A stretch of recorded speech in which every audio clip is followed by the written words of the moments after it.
Al presentarse el Plan B de AMLO, con el que sí se tocó al INE, la sobrina de Salinas, Claudia Ruiz Massieu, acusó falsamente que dizque se modifican las leyes para adecuarlas a la voluntad del gobernante. Agregó que las decisiones del gobernante se sitúan en los límites de la legalidad y se corona el diseño autoritario con la reforma a las leyes electorales para garantizar su supuesta permanencia en el poder, pero en detrimento de la democracia. La senadora del corrupto PRI, campeón de los fraudes electorales, señaló falazmente también que el retroceso democrático en el país ha sido por disque diseño, utilizando los reclamos de la sociedad para justificar el atropello a las leyes y la Constitución, afirmando que se busca cambiar las reglas del juego para debilitar al árbitro electoral y cargar los dados a favor del partido en el poder. Espetó, entre otras sandeces, la integrante de la mafia electoral más grande que ha existido en el país.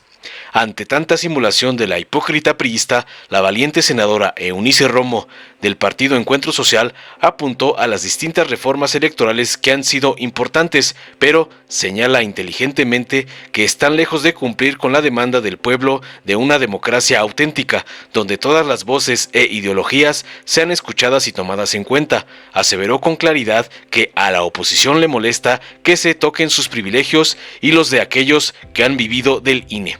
Además, dijo contundente que hoy presentaron una cuarta reforma electoral que sí atiende la demanda, por lo que el INE sí se toca, porque las instituciones son perfectibles y que los salarios de los avaros consejeros se recorten para apoyar a los disque trabajadores que, dice la oposición, serían afectados, finalizando así la tunda a la priista, que se tragó el brutal crimen que cometió su tío en contra de su padre, con tal de seguir viviendo del presupuesto público. Veamos enseguida cómo la valiente senadora Eunice Romo del PES le da una lección de dignidad a la nefasta priista Ruiz Massieu, la rehén pusilánime de su maquiavélico tío.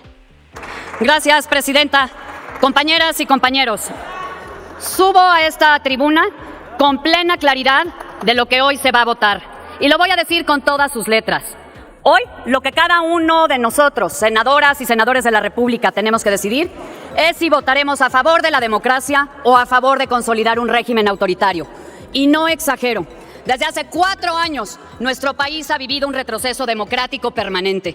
Y no ha sido, hay que decirlo, por error o por casualidad, ha sido por diseño, siguiendo la hoja de ruta del manual del populismo autoritario. Se llega al poder democráticamente y de inmediato se empieza la estrategia de su concentración.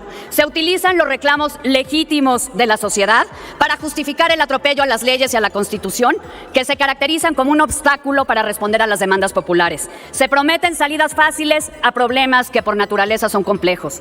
Se señala como responsable de todos los males a los otros. Se les etiqueta negativamente y se polariza y se divide a la sociedad entre partidarios y adversarios, entre buenos y malos.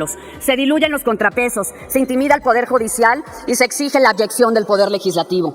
Se debilitan y se capturan los contrapesos. Se desconocen y se busca someter a los organismos autónomos. Se descalifica y se amedrenta a los medios de comunicación y a los periodistas independientes. La crítica o el disenso se toman como un agravio personal o una traición a la patria. Se domina los medios públicos de comunicación para apabullar con propaganda oficial.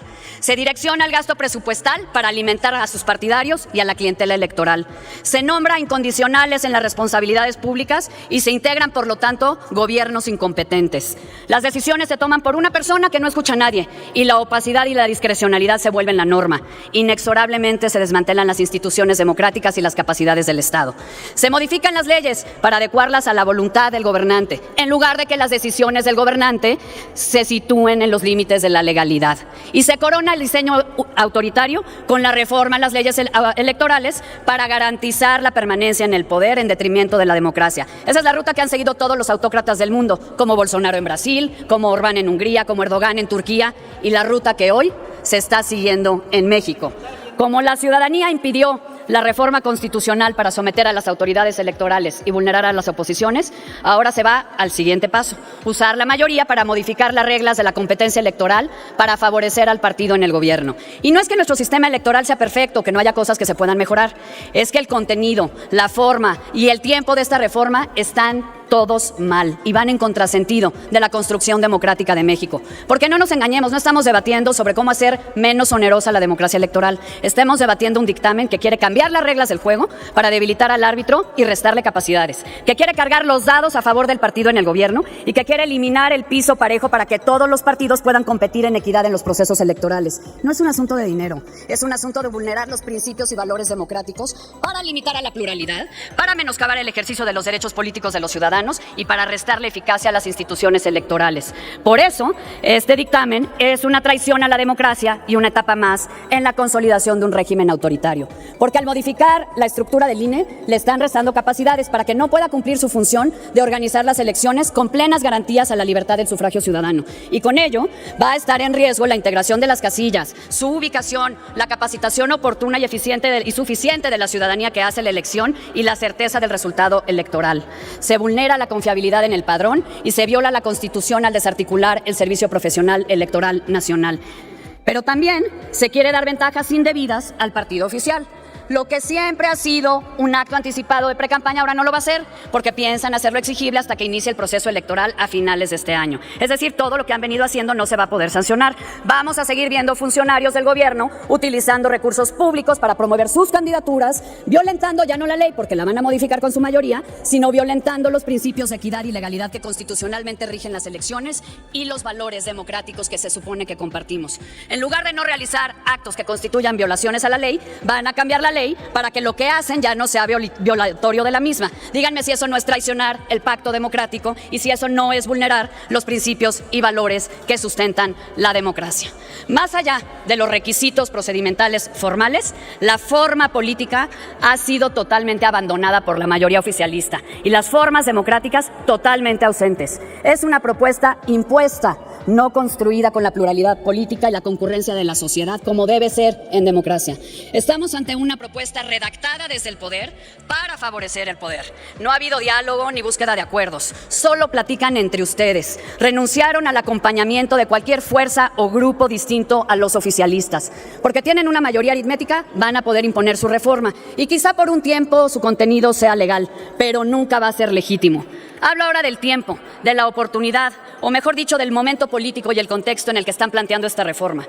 Nunca en la historia de México se ha planteado una reforma electoral antes de una elección presidencial. ¿Por qué? Porque las modificaciones deben ser sometidas a la prueba de su aplicación y todas esas reformas tuvieron relación con el análisis crítico de las insuficiencias y deficiencias de los procesos electorales anteriores. Surgían desde la oposición y en concurrencia de la sociedad civil se convocaba al partido en el poder. ¿Por qué no se planteó esta reforma en el primer trienio de la administración? Porque no había queja con el funcionamiento del sistema. Fue hasta después de la elección de 2021, cuando perdieron la mayoría calificada en la Cámara de Diputados y perdieron la Ciudad de México, que se decidieron a plantear esta reforma de ustedes y para ustedes. Todos sabemos que plantearon una reforma constitucional que fue derrotada por la ciudadanía y la oposición y ese mismo día presentan una iniciativa de reforma legal que es aprobada sin que la hayan leído ni la hayan entendido y la mejor muestra es que ustedes mismos aceptan que tiene errores, graves inconstitucionalidades y que se tiene que corregir. Si el contenido, la forma y el tiempo de esta reforma son contrarios a los principios y valores democráticos y de hecho alteran las reglas para beneficiar al partido en el poder, claramente estamos ante la actuación de un régimen autoritario. Compañeras y compañeros, cada voto que emitimos, cada argumento que esgrimimos para justificarlo, forma parte de nuestra hoja de vida y será un elemento para que los ciudadanos evalúen en el inevitable ejercicio de rendición de cuentas que todos tenemos que hacer, el desempeño de cada una y cada uno de ustedes, de cada uno de nosotros. Por eso, antes de emitir un voto, los legisladores tenemos que hacer una reflexión, no solo del impacto que el voto tendrá en la vida de los mexicanos, sino si es congruente con nuestras convicciones y con las demandas de los ciudadanos que representamos. Antes de emitir un voto debemos valorar si este voto fortalece o no nuestra vida democrática. ¿Qué es la democracia?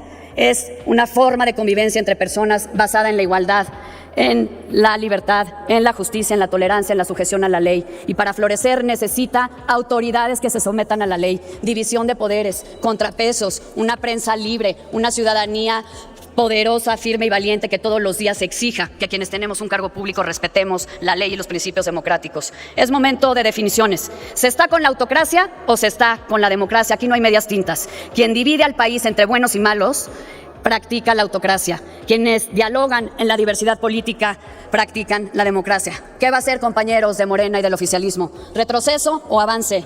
¿Conculcar o ampliar los derechos políticos? ¿Qué va a hacer? ¿Autocracia o democracia? Yo no tengo duda, es democracia. El dilema, y concluyo, Presidenta, el dilema para las senadoras y los senadores oficialistas es si van a votar para mantener y defender la democracia o si se van a allanar y van a votar para apuntalar un régimen autoritario.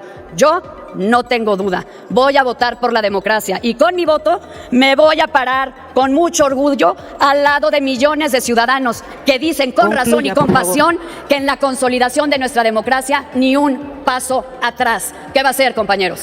Gracias. Con su permiso, presidente. Honorable Asamblea. Quiero reflexionar sobre cómo han sido las reformas electorales en este país.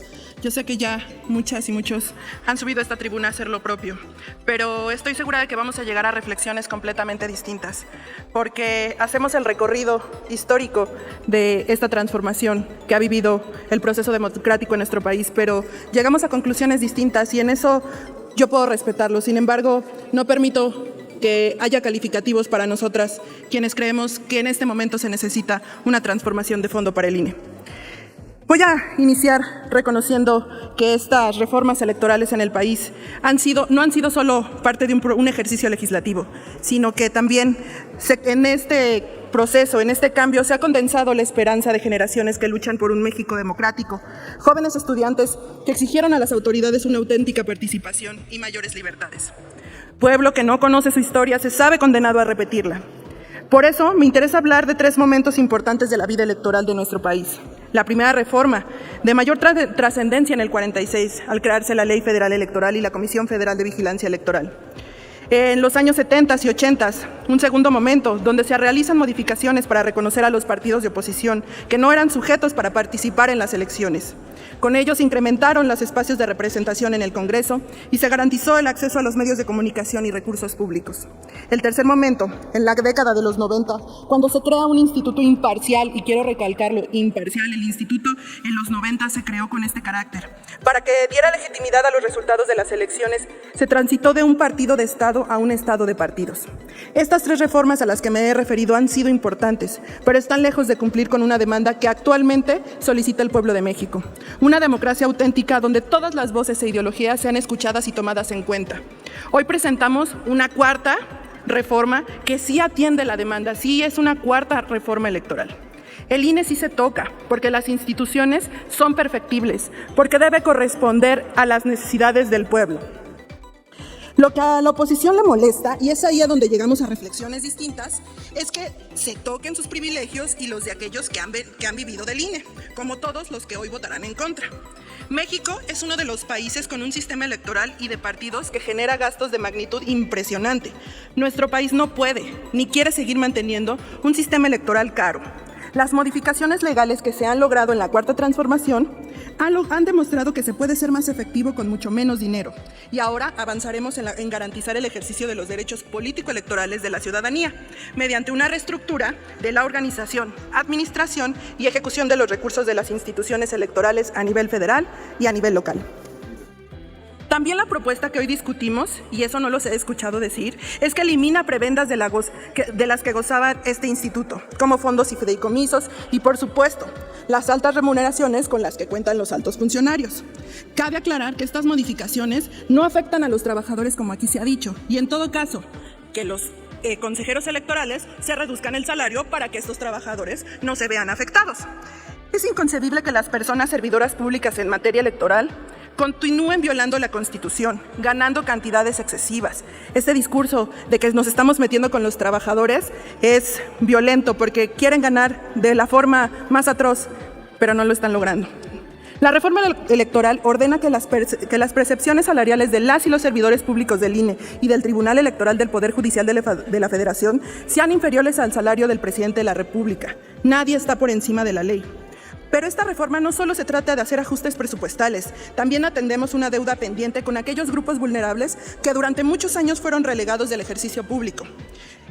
Mediante acciones afirmativas, vamos a garantizar la participación de personas jóvenes, indígenas, afromexicanas, personas de la diversidad sexual, migrantes y personas con discapacidad para que puedan ser candidatos a un puesto de elección popular. Y no solo eso, porque en materia de discapacidad se prevé facilitar el ejercicio del voto de las personas con discapacidad permanente o en estado de postración en el territorio nacional. Los mexicanos en estas condiciones merecen la posibilidad de acudir a las urnas y nosotros debemos hacer posible que el INE las lleve hasta su domicilio para que puedan tener acceso a este derecho. Otro aspecto importante es la equidad de género. Se determina una nueva regulación que los partidos y las coaliciones deberán postular en paridad para integrar cargos en órganos colegiados y también en las candidaturas uninominales. Además, se contempla que las personas migrantes mexicanas puedan votar vía electrónica con su pasaporte y credencial para votar. Falso que las credenciales vayan a desaparecer. Nadie puede ser excluido o condicionado para acceder a sus derechos. Por eso es importante que la ley establezca que las autoridades electorales, administrativas y jurisdiccionales no puedan condicionar el ejercicio de los derechos o prerrogativas político-electorales de la ciudadanía solicitando requisitos adicionales a los que expresamente determina la ley, como había sucedido para el registro de algunas candidaturas. En relación con la justicia electoral, se simplifican los procesos y se hace accesible a la ciudadanía, englobando un juicio electoral como un procedimiento único. Se prohíbe imponer por mayoría de razón cualquier sanción que no esté decretada por una ley que sea exactamente aplicable a la conducta infractora. Además, se instaura un juicio en línea en el que personas podrán dar seguimiento a juicios mediante el uso de tecnología. Ahora bien, en materia de comunicación, se puntualiza que la utilización de un cargo en el servicio público no permite obtener ventaja, ya sea personal o a terceras personas, tal y como lo hacían los presidentes del régimen neoliberal. Esto lo hacían sin reparo, salían a promover al candidato de su partido desde el gobierno. He pedido a la oposición insistentemente en esta tribuna que sean congruentes. Quiero recordarles las palabras de un dirigente panista, ahora que se han citado a muchos, Manuel González Hinojosa. Un día dijo: la técnica electoral no representa ni el único ni el principal de los problemas de la vida política y de las posibilidades de una sociedad democrática en México. El problema fundamental es de voluntad política. Cierro la cita. Hoy llamo a la oposición a que considere su voto, porque su líder no solo se había manifestado por la subordinación de los partidos a la voluntad del Estado, también había rechazado de forma tajante el subsidio a los partidos políticos, la afiliación forzosa de los miembros de organismos gremiales al PRI y criticó la inclusión de una figura de representación proporcional. Recuerden su historia y sus protagonistas, pero más importante, recuerden que nosotros cumplimos con el mandato del pueblo, a ellos nos debemos, y por lo tanto debemos sacar adelante esta reforma para beneficio de todos. No me cansaré de repetir, nosotras somos herederas de la lucha democrática de este país y no aceptaríamos su desaparición. La reforma en comento que hoy nos tiene aquí no tiene por objeto desaparecer al INE, tampoco tiene por objeto adelgazar la capacidad del arbitraje electoral. No tiene por objeto disminuir la autonomía del instituto, basta de mentiras. Lo que sí pretende es hacer eficientar el ejercicio de los recursos para su desempeño. En la mayoría legislativa trabajamos para y con el pueblo. Es cuanto, presidente. Muchas gracias, senadora. Dale en me gusta, suscríbete, activa la campanita y compártelo para que más gente lo vea.